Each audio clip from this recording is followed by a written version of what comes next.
Go take up the technique sub-vocalization and help train your brain to become fluent in English. A technique that can help you in becoming absolutely fluent in English. Hi everyone, my name is Shalima and welcome back to my another lesson of learning English and improving your English speaking skills with me. So today's lesson is going to be very important for your fluency because I am going to tell you something that will help you to train your brain to speak fluent in English. You want to speak English fluently. Your thoughts, your brain plays a vital role, very important role for that, how to train your brain to speak fluent in English so that you can speak English absolutely fluently. So today I have the solution, plus this is something that was requested to me, so this is going to be a very important lesson because this is something that I am going to tell you in details. In this particular video, I am telling you a particular technique, you can say a process in English language learning, which is known as subvocalization, and this is a cognitive process related to studies and your brain. So this is a study process, this is an English learning process that happens in every language. So subvocalization is something that is very important for you guys. This can actually help you to train your brain, to become fluent in English language. I agree that in the recent lesson, I have to tell you about a lot of this technique, due to which I was not able to go into an extreme details of this particular technique. But today I am going to tell you, and I'll just tell you each and everything about this technique, okay? And that is subvocalization. And you can use it to become, fluent in English. So before beginning, please subscribe to the channel so that you can get all the lessons that I have posted for you on this channel. And just for this channel, please like the video and share it with your friends too. So now coming back to today's video guys, the subvocalization, right? The subvocalization, what is this subvocalization? What happens during the subvocalization? Now, before beginning with the subvocalization, I want to tell you something that will help you to understand it in a better way. Okay, so do you remember that I uploaded a video? It is possible to think in English. Now this was a lesson in which I was discussing about inner voice, how inner voice can help us to think in English and become fluent in English. This inner voice is subvocalization. A very simple term for subvocalization is inner voice. That means we have actually talked about this topic, right? And both of the times I have told you the different things. Today I am going to tell you each and everything, so there are going to be no confusion guys, and I am going to give you an example also. So subvocalization is basically your inner thoughts, okay? You can hear a voice sometimes. It's your thoughts that you can hear often. You can hear your own thoughts in your head, in your voice, in your own voice. Does this happen with you? There can be random thoughts about what happened in that day, right? And what is going to happen, and what might happen. You might have forget where you kept your keys, right? You thinking about it in your mind. Oh my God, where did I keep my car keys, right? I'm not able to find it. Everything you are vocalizing, okay, speaking out loud, that is subvocalization, okay? And using your vocal cords, you are producing sounds, that is vocalization, to speak anything out loud. Your subvocalization means vocalization things in your subconscious mind. Often at times person is not even aware about it, okay? And when they are doing it, after some times they realize, okay, I am thinking about this thing. So you hear your thoughts often in your brain, in your mind, in your own voice. That is subvocalization or inner voice. Now this is also known as inner vocalization. It's like a monologue, internal monologue. Okay, now what is internal monologue? Again, they are your thoughts.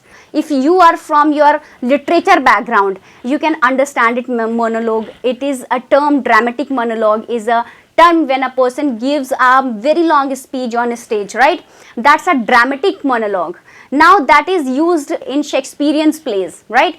Whether it is a comedy, it's a tragedy, it is used a lot in Shakespearean's plays. I am, a fan of Shakespearean's play, and I have studied it during my literature, obviously dramatic monologue. Monologue is a long speech. Internal monologue is when you do not vocalize it out loud, it's there in your head only.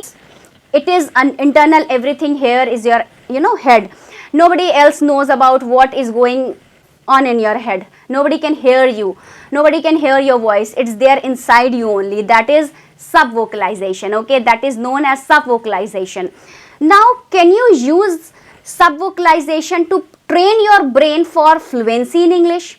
Yes, you can. This is an excellent technique through which you can develop thinking in English. You can develop spontaneity while speaking English, through which you can create an internal English environment, not external. It is internal, okay? There is an external environment where you create an external environment of English by engaging with English content. It may be books, it can be watching online content, in terms of movies, songs, and all the being surrounded by English. That is external in environment, okay? Now this inner voice or sub-vocalization can create an internal environment through which you can train your brain to become fluent in English language, okay? Now in order to use this particular technique or the process for your benefit, what you have to do is you have to use it while reading. Now sub-vocalization is a term that is popularly used in reading, in term of reading. How and whenever you are reading something, okay? For example, I have a book here and I have a novel over here, the Moonstone, a limited Penguin Classes edition, right? Something that I totally love, okay? So I have a book here, I would open it and I'm going to read it, okay? If I am silently reading, what will happen is then I'm reading it, I would hear each and every word in my mind, okay? As if I am speaking it, that means imagining the sounds of everything that you are reading, that is sub-vocalization, all right? Similarly, to hear that inner voice, similar to your internal thoughts, similar to the vocalization of thoughts that you are having thoughts throughout the day. I have given you an example of your internal voice. Inner voice in terms of sub-vocalization. Now there is another kind of sub-vocalization, okay? Basically, it's not another kind of, it's the same thing, is that those thoughts now have been, converted and they are projected through a medium. Those thoughts which we were, having earlier were your own. You were thinking about your day, okay? You are doing that thing in the inner voice was your own. Now this inner voice is projected by this particular book that you are reading, and it's changed now, it's got a medium. So you are reading something, and that something, and then the same thoughts are there in your mind, and you can vocalize it in your own, in that sub-vocalization. During that it happens, it occurs. Now naturally, a lot of time people, they do not realize they are doing it, but once you do it, you realize that you are doing it. It would be so easy for you to develop that habit of thinking in English, to process everything in your mind, okay? In this in English, switching of thoughts from a native language to English language, everything will become quite easy. And why? Because this is a cognitive process, cognitive process. That means it helps you to understand the words, the sentences, the meanings, and the way they might be pronounced in a better way, right? And it takes off that pressure, that load from your mind, that I am not able to understand this, what would be the meaning of this word, and that the sub-vocalization. The sub-vocalization helps you to understand everything that you are reading in a better way, okay? And then remembering it. So if you are doing this sub-vocalization, you will be able to remember what you read for a longer time in a better ways, okay? And you will be able to understand the words with context. So you will be able to, grasp that context in a better way.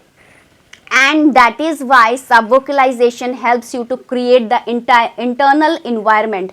Number one, your thoughts at the time are totally in English. Okay, you are reading it, you are vocalizing it in your mind, and that means everything in your mind right now is in English language only. Okay, and English is going on in your mind, something that we need to train our brain. Now what is happening is you are vocalizing everything inside. Okay, let me compare it with a reading out loud. When you read anything out loud, I want to give you a demonstration of that means I am silently reading it. Okay, within everything, every word would be vocalized too loudly in my head. I am going to pronounce it in my head, okay, as if I would pronounce it with my voice in the same way, and it's like you can hear that particular word in your voice in the same way. So it would be pronounced, that is subvocalization while reading.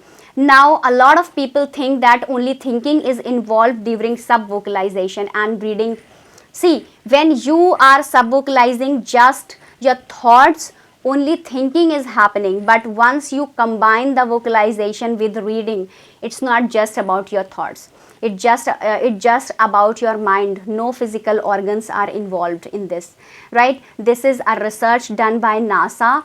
So NASA scientists, they conducted a research, a language research through sensors, and they find out that when you have the vocalization during reading, your tongue, your jaw and your vocal cords, your larynx, your voice box, everything, all the organs involved in producing a sound are involved in a similar way. There are similar movement, just as if you would speak right now. I am speaking, all of my organs are involved. When a person speaks, the tongue, the throat, the vocal cords, everything, all the organs, the nasal cavity, everything that is involved in producing a sound is involved.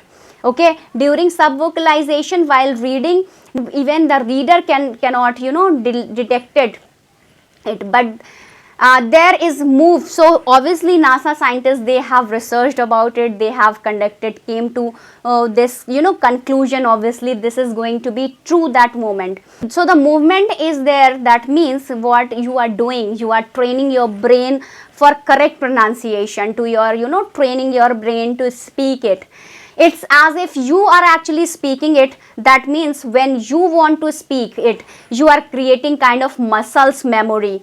You create muscles memory, right? When you do something, you become habitual of doing it, and we call it muscles memory. Now you are creating a mental memory for yourself. Okay, it's a mind of memory. It's that means training your brain. If all the organs are involved and there is slightly movement as you would speak it out loud in the similar way, in the similar manner, that means you are unconsciously, kind of subconsciously given your mind practice of speaking it, using it in a conversational English in the real time. And isn't that really awesome?